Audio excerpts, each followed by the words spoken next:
In this video, I'm going to do a visual illustration of subtraction out to the hundredths place.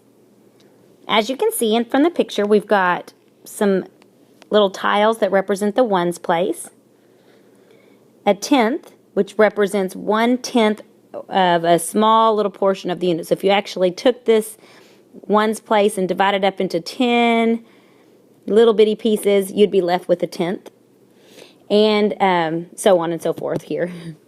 And then you've got some numbers in the hundredths place. So according to this picture, I have got 5 ones, decimal point, because there's always a decimal between the ones and the tenths place, 1/10, 3 hundredths. And if you want to do a subtraction, the first and most important thing you can do is line up your decimals and your place values.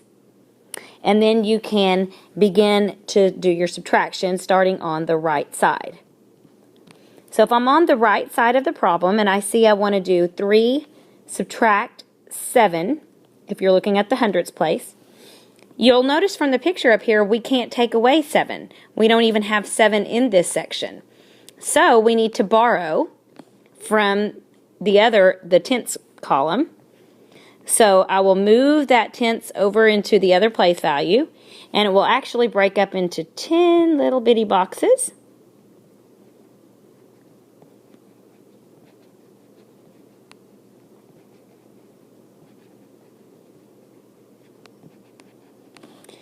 So we took it away here. We have no towers left because we gave it over to the other side. And then this now becomes 3 that was already there plus the 10 that I put with it. And you'll end up with something that looks like this, where this totals out to 13 now. And now you actually can carry out your subtraction. When you're looking at the hundredths column, you'll do 13 subtract 7. You'll get 6.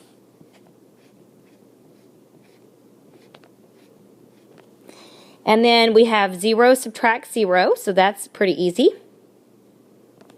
And then now you're ready to move on to the next section, where we're looking at this section right here. And we've already done this, so I'll re-record this real quick.